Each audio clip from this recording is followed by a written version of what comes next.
Welcome to Ear Shifter. He's Sean Capstick. And he's Rene Rouleau. And Rene, why are we here? Sean, we are here for two reasons. One, hopefully introduce you to a band that we feel was either overlooked or undervalued in some way. Or two, hey, you like this band. Guess what? You're going to hear a whole bunch more about this band. And FYI, if you want to hear even more about this particular band, you could listen to the episode just before this. Yes. So hopefully all of our listeners will now love the band because they've listened to her first three albums. And now we get to talk about the next albums. So we're talking about Waxahatchee. And we're into her wild, wall-shaking whirlwind of guitar-oriented rock, as well as the embrace of her alt-country, wood-smoked, whiskey-warm, and wild heart warble. How about that? Now, That's a lot of alliteration. Which is one of my favorite literary devices. Yeah. The W just gives so much, doesn't it? It was wonderful. So you're so nice. Yeah. So where did we leave off? We left off with those three melancholy, heartfelt songs, and we are now in 2017, right? Yeah, and that last album was starting to lean into some, like La Luz, some positivity, some energy-driven songs versus the beautiful, sad songs, and they're both great, by the way. Yes. So what's happening in her life in 2017? You've got the little bit of the background in terms of her love life. Yeah. So I believe that the next album you're going to be talking about, what a lot of the themes are because she just got out of a relationship? ? Yeah, and so now she's dating Kevin Morby, right? Who you like. You have tried to ear shift me on Kevin Morby a few Successfully times. Or Successfully, no? Yes and no, right? Okay. Like I like him a little bit. I saw him at one of those Wilco festivals. But no, not like you did for Waxahatchee when you introduced Waxahatchee to me, right? Fair enough. So the other thing is she's starting to get sober. Yes, that's right. Yes. She's coming out of that melancholy phase with Ivy Trip. And now she's moving into an album called Out in the Storm. And so this, she has said, is her rock record. It feels like her rock record. And so the old boyfriend who was in Swearin' is out. She's got a new band that she was touring with. And now she's taken them into the studio. And she starts to work with this producer called John Angelo. Yep. So do you know anything about John? Did you do anything on that? Yeah, a little bit. I think, did he do Dinosaur Jr. or no? Yes, he did, right? Yeah.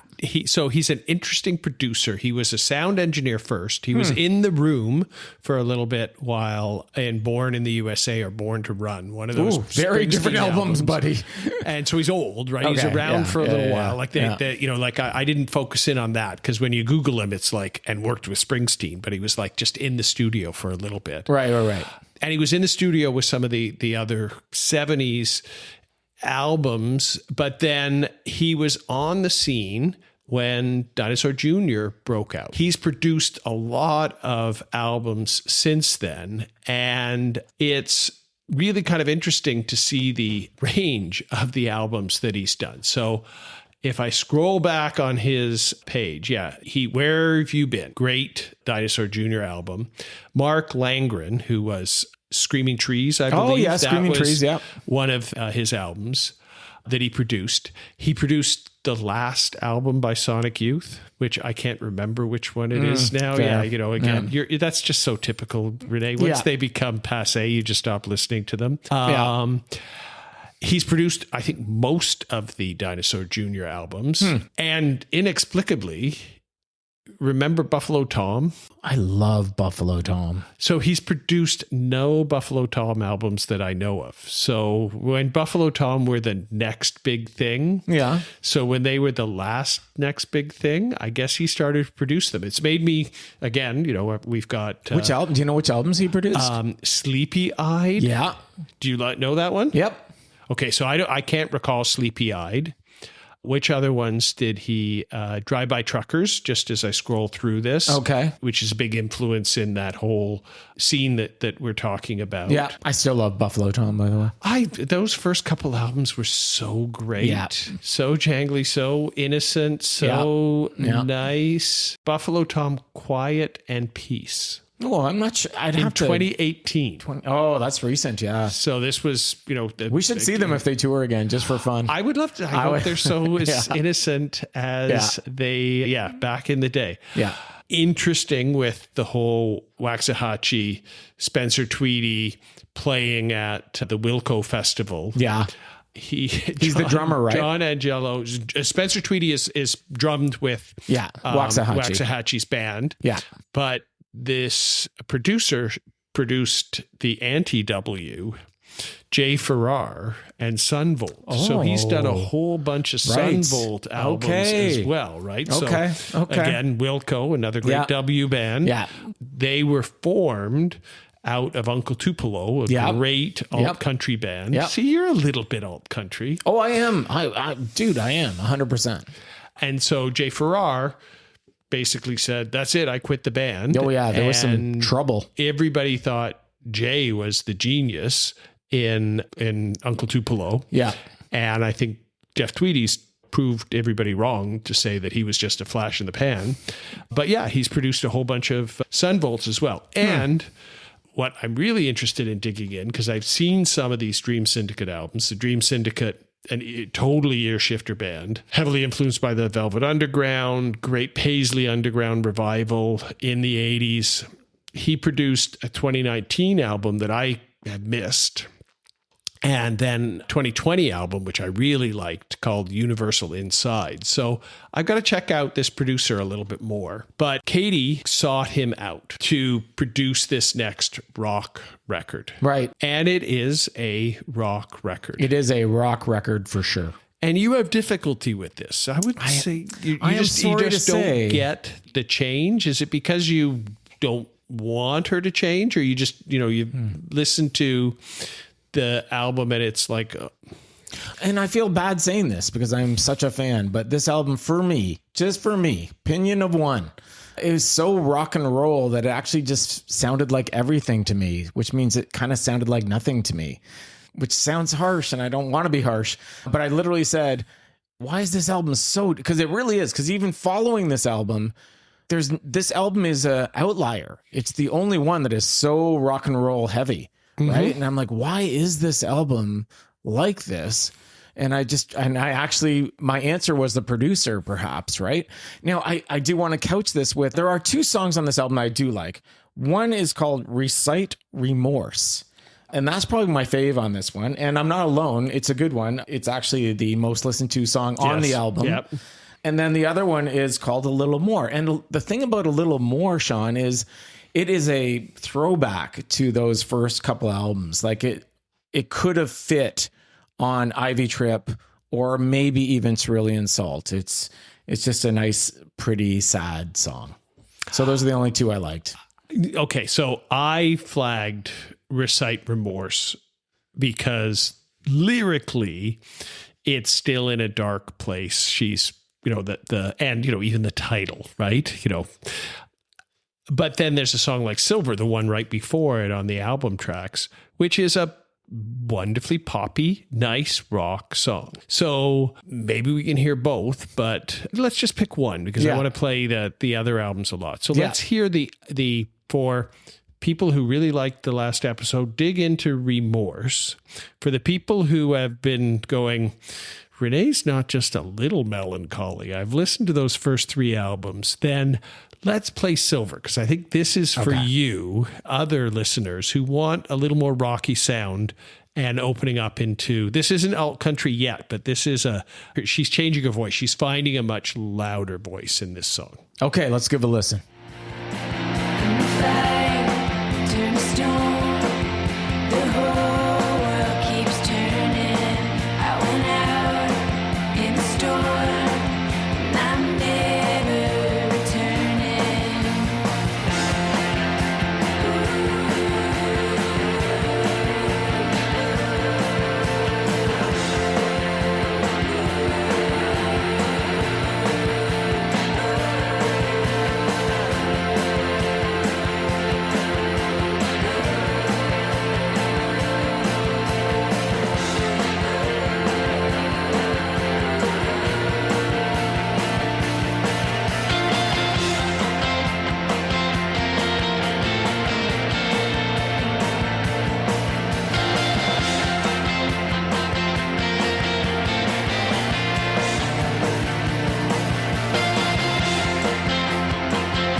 Okay, so look, I don't dislike that song. I actually think it is kind of uplifting, a little bit of energy.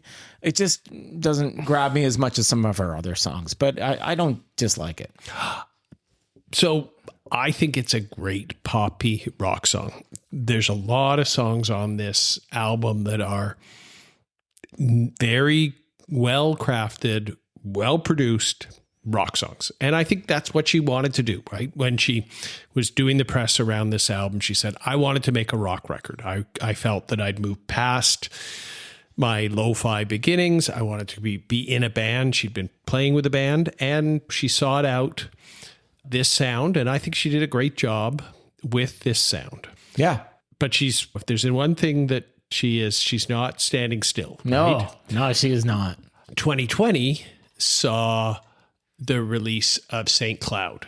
So now she is moved to Brad Cook, the producer.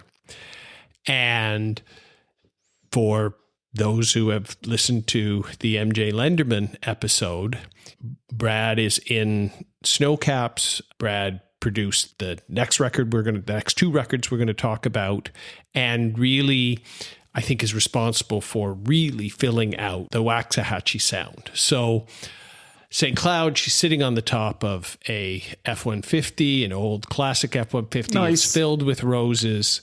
She's now totally embracing the elk country roots. Her southern accent comes out in her singing. Yeah, I love that. And she embraces the elk country.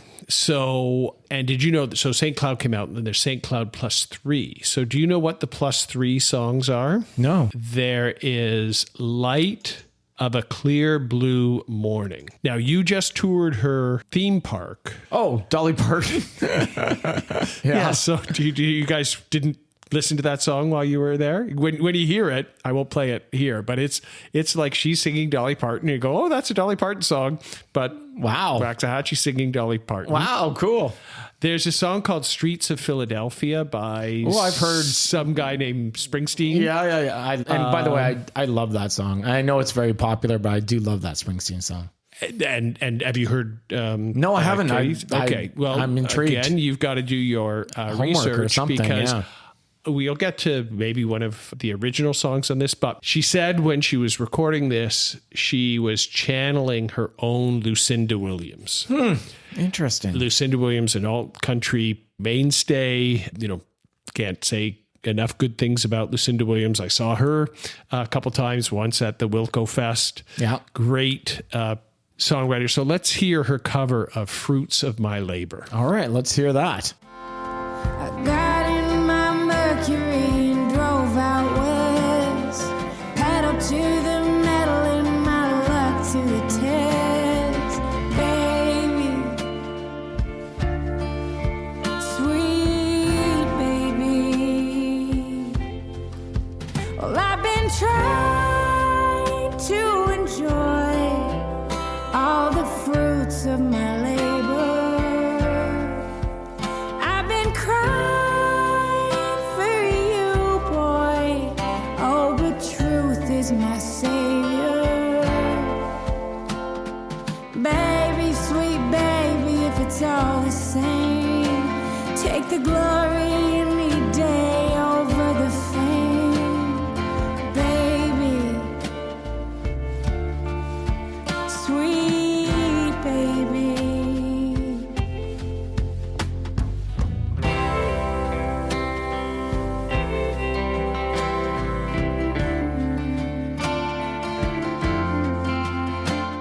So I think that is such a nicely done cover of a great song. Now, a sad song, but sad in the way that doesn't tug your heartstrings. No, not as much, but let me ask you this, though.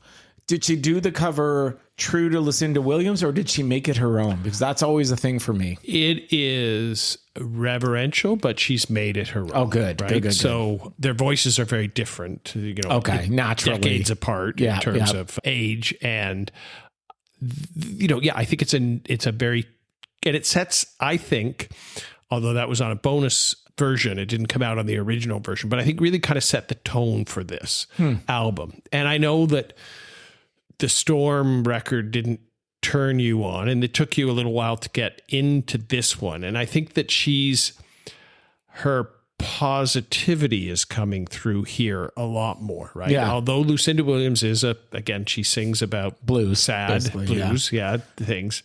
This album is much more upbeat, both feels and in the way that she writes. But maybe this could be a debate. If we hear, why don't we go Can't Do Much? Because I think those lyrics are debatable about how happy she is. Oh, I see. But tonally, totally. so great. The feels is there for you. Yeah, 100%. And does remind me again a bit of Ivy Trip, which was leaning into, it's almost like Out in a Storm was this unusual exploration, which all artists should do. And then she kind of went, if that makes sense, a little bit back, but with a new lens to going back to Ivy Trip. I think she's moved. She used Ivy Trip as a base and then just broadened her sound so much. I think that, okay, let's go back to the lyrics. Let's hear it and then we can discuss it based on lyrics. Deal. We're too excited. I want you all the time, saying that nullify when you're missing me. Or what do you see? Something wild that you think you'll never be, something safe that you could tend to lead, something versatile to fill all your needs. Maybe I give it to you all on the day. I love you till the day I love you till the day I love you till the day I love you till the day I die. I guess it don't matter what. Okay, so let me go back to the lyrics and you can talk about the feels. So this is autobiographical, first person at least. She's singing to a real person, not like an imagined person, not a ghost of a person. And she's now saying she's something versatile to fill all of this person's needs, that she'll give it to them and, no holding back. And the chorus is, I love you till the day that I die, which is a little melancholy, but, a promise, sweet. a promise sweet. Yeah. And then I think then she's like, I guess it don't matter why. Now she's gone beyond trying to explore all of her feelings and the reasons for her feelings in her bedroom. And now she's rocking alt country saying, I love you. And it doesn't matter why. I'm just telling you how I feel. I think that's a great evolution. I like that. Very good. Approved. Okay. So St. Cloud's going back up on Renee's Waxahatchee. It really did. I think I didn't give it a fair shot the first time. I think Out in the Storm just rubbed me a little bit the wrong way, but now I've rediscovered St. Cloud, and it's good. It's a good album. Yeah, it's a good great album. And this must have been probably around the time you said you should really listen to Waxahatchee, because I listened to these ones, right? I didn't go back as much. Because I wasn't there on your e-music exploration of the bedroom tapes. By the way, that 2014 concert, I went by myself. Yeah, I actually went by myself. That's how motivated I was. Waxahatchee, Katie. That's how motivated I was. I went by myself to that concert because I wanted to see her perform. Band of Horses is the only other band I've done that with. There you go. Oh, and Sloan, weirdly enough, in my 20s. So random. Okay. So random. Non sequitur. Okay, Sloan. Yeah. I like weird. Sloan back in the day. I don't know if I'd have gone by myself. I know. I was 25, and all of a sudden I was giving kids like boosts to crowd surf, and They I'm like, said, thanks, old man. yeah, like I was 25. Jesus Christ. All right. Okay, so now the next album is a collaboration album. So she's still with Brad Cook, the producer, but she's done a record with Jess Williamson. Now, I didn't look up Jess a lot. She is a country artist. So she's not alt country. She's, pure country. Pure country, which again, old timey country. Country's hard now because it's been it used to, every country song was good because it was heartfelt and it wasn't commercialized. Now there's a whole bunch, I think, of commercial country that I don't like. But the alt country, the old timey country, I've got a soft spot for it. So this album is kind of country. Yeah. In a good way, in the best way. Okay. So you like the, yes, 100%. And again, in the evolutionary thought process, like problem with it is the hit song off this. Oh, I love that one. I got a problem with it. It's great. And, that's where she's like, if that's all you have and you say it's enough, I got a problem with it, right? So it's like now she's empowered. She's saying, she's not thinking about stuff she should have said in the bathtub. She's saying that's it, right? Yeah, true. So, wow, that's really interesting because she's gaining her confidence internally, but she's also gaining her confidence metaphorically through her lyrics. So that's a great song. And another great song on there is Hurricane. Love Hurricane.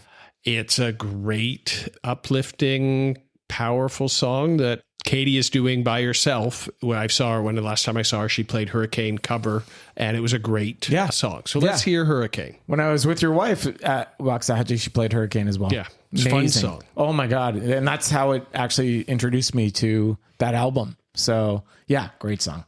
Let's hear it. You stand in the great wide open, try to hear yourself think.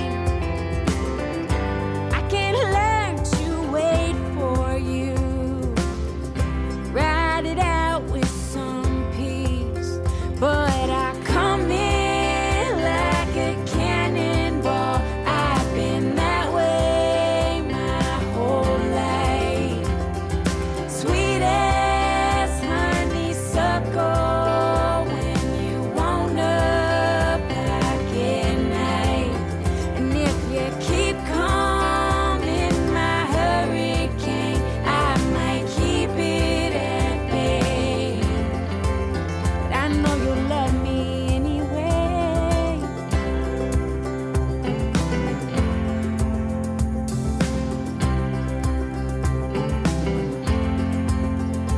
Baby, I'll come back to you. Baby, I'll come back to you. All right. I love that song. I love that song. It actually does give me goosebumps, especially in the chorus. Just amazing, powerful, lovely. It's a nice song. And I would throw out an honorable mention on this record. I think it's a Jess Williams song, but one of the songs, No Record of Wrongs, is a great love song. And I'll get the line wrong about it, but she's talking about love and how it doesn't, it's not easy, but the true definition of love is when you have no cigarette in a potted plant, empty bottles, open hands, and no records of wrong. So you're not complaining about the cigarette in the potted plant. You're not complaining about anything. There's no records of wrongs. It's a nice little love song on this record as well. Nice. Okay, so then we come to the last full Waxahatchee album, Tiger's Blood. Love this album. Okay, so you're pro alt country. I am. You're a little alt country. We too. have had this discussion. What shirt am I wearing right now? Band of Horses. Is that roughly just occasionally a little bit alt country? But then you don't like it when they veer. Go listen to our episode when it's too country. Renee's like, Yes, that's true. One One song on the second album. Yes. Okay, so what do you want to say about Tiger's Blood? It's funny because we've hinted at this, but I wasn't going to go see Waxahatchee last time she came, and that was largely because I hadn't really dug into Tiger's Blood. Then I did, and it was too late to buy tickets. And then your lovely wife said, "Hey, Renee, I got an extra ticket," and I'm like, yes, please. So yeah, so I love Tiger's Blood, and it inspired me to go see her again after 11 years. And so I saw her touring Tiger's Blood at this Wilco festival, and yeah, it's a great show. She is in command, and it's a powerful record. And for listeners who are listening to 2 episodes again, MJ Lenderman is a big collaborator on this record. Yep. And I think it makes a big difference. It's a really more full song, and she's taking much more control in terms of the lyrics, right? So you mentioned in the last episode about 365. Yeah. Maybe we should hear that. All right, let's listen to 365 then. Let's go. 365 days. Tell me you're a wounded soldier. You ain't had much luck, but grace is in the eye of the beholder. I had my own ideas, but I carried you on my shoulders anyways. Ooh, ooh. And I stopped picking up all your phone calls. Take a shot at decency. If I heard your voice on the other line unceremoniously, the shadows of a lie or a state of emergency, I've been run down. Ooh, ooh. I catch your poison arrow, I catch your same disease, bound like a weeping willow, buckling at the knee. Okay, love that song. And I just remembered the end of that song, I'm pretty sure the last few notes are an homage to a Carpenter song called We've Only Just Begun. And if it's not, then wow, I'm way off. But I'm pretty sure she's purposefully kind of homaging that song because it's just so obvious to me anyway. Okay, well, I'll take your word for it. Right on. Even though I do remember the title, We've Only Just Begun, from the Carpenter show. Yes. Okay, but we won't go there. You mentioned MJ Lenderman. Yes, he does sing on Right Back to It. Right. Yeah. So that's a great song. It's a great song. Do you want to hear that one too? Yeah, let's do it. Okay. Been yours for so long, we come right back to it. I let my mind run wild. I don't know why I do it, but you just settle in like a song we know it. If I can keep up, we'll get right back to it. We'll get right back to it. We'll get right back to it.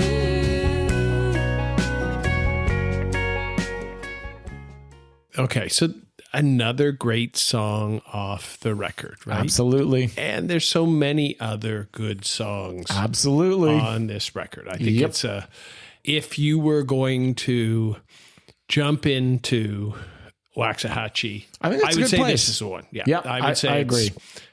It's what she's doing now, and it does contain elements of all of her career. I agree. To it, like to more or less extent. Like it's a great album. Yeah. And even like if she does songs that, might harken back to those first 2 albums, they're richer in sound. They're more confident, like you were mentioning. Yeah. I'd say if you're going to listen to one Waxahatchee album, this would be the one to listen to. For me, Ivy Trip is still my all-time favorite, but that might have some sentimental attachment to it for me as well. Yeah. So we can't leave it at there, though. No, right? No, we can't. So, we both know what we're going to talk about next. Which was made it to our top songs, best of 25. Yep. Inexplicably, she's out touring Tiger's Blood. She's been, on the road for a long time. She goes full circle back to pre-Waxahatchee days, gets back with her sister, and releases Snocaps. So I didn't know it was coming. Did you know it was coming? I did not. No, I don't even remember how I discovered it happened. Well, I remember you just sent me, hey, you should listen to this with no context. And I'm like, wow, this is really good. I just put it on and, we were listening to it cooking dinner. And I'm like, it sounds really familiar. But I can't remember how I learned about it. I think it was probably Instagram or Facebook or something. So, 13 songs, like it's half an hour, right? Yeah. Like it's a short little blast of Perfect. pop, Of perfectness. of pop. Perfection. Right? This is a pop. Pop perfection. Yep. And so, again, the Wilco festivals are so much fun. Shut up. But I gotta say, how great it was. Saw Waxahatchee one day. MJ Lenderman was playing with them. Brad Cook was playing bass in the Waxahatchee band, along with Spencer Tweedy. Great set. And then a couple days later, Snocaps played. Amazing. And you also saw Dinosaur Jr., no? Dinosaur Jr., Which is one of your faves. Dog, Yeah. Yola Tango. Oh, yeah. Nice. The Jayhawks, talking about original alt country. Sure. Yeah, it was a great little festival. Am I missing somebody that's important? And Wilco. Yeah. Oh, yeah, right. Yeah. They played too. They played 3 of the 4 nights. Yeah. How could I forget that? Yeah. But Snocaps, I think, was a special treat. Nice. I don't know. Like, they're pop songs. Like, this is completely different. So if you want to jump in and not understand the back catalog, then I think this could be a good place to start. Right. Because they're just little pop songs. So which one do you want to hear off this? I mean, I like them all. I'm not prepared. Okay. Well, in our best of episodes, I'm pretty sure... I can't remember right now. I think we might have put you in rehab. So let's hear Heathcliff. And if we played Heathcliff before, it's worth hearing it again, listeners. Yeah, fair enough. Yeah. Let's hear it. Call me the long-haired cat in your window. Wait for you to get back. I don't miss you. I don't think about us. It might be nothing. It's just kind of serendipitous. I'm running through traffic, nailing up the pennant. I'm working your name into every other sentence.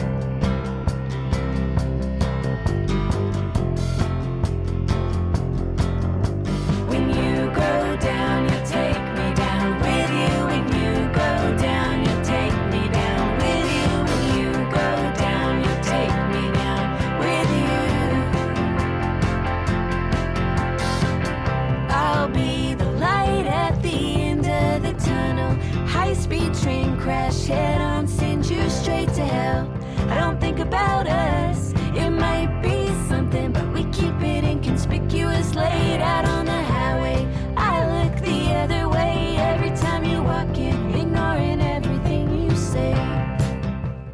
Yeah, so you're so right, John. It's just pure fun pop in the best way possible. That song is just, you're bopping your head, you're tapping your foot, you're just along for the ride.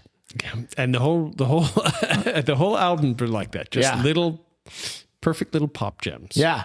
Now lyrically, and I don't mean to put you on the spot, but lyrically, did you dig in at all? Like, is it? I think no, I didn't. I mean, they're just like, and I should named after Wuthering Heights. If there's some Heathcliff, is it a metaphor, an allegory? What is the name? Maybe there's some. I don't think there's a lot of other H words in the song, but it's no just so much fun. Yeah, agreed. Yeah, and you in rehab, I think, is pretty fun too. That she's making light pop of, and that was a special time. When, you in rehab, nice. Yeah. Okay, so I got to ask you again. I asked you at the end of the MJ Lenderman episode. How much are you looking forward to seeing them? Aren't we lucky again? My wife has seriously got us tickets, and now I get to come this time. Yeah, I guess that's cool, I suppose. Yeah. Yeah, I'm so excited. Yeah, the MJ Lenderman episode truly caught me flat-footed, and you could hear how excited I was about this concert coming up. So yeah, I am super psyched.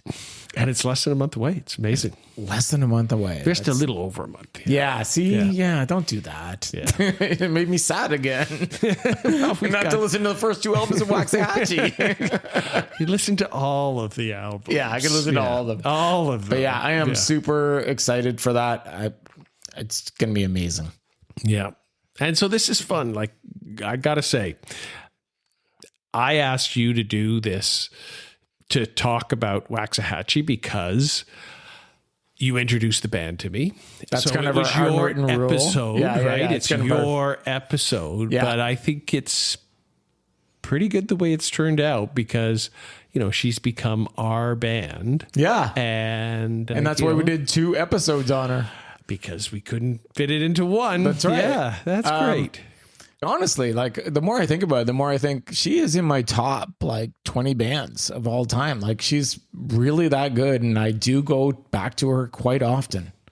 But for all her popularity and all her critical, she's very well regarded. What's her listener? What's her popularity stats? That's a great question, Sean. It is around 700,000.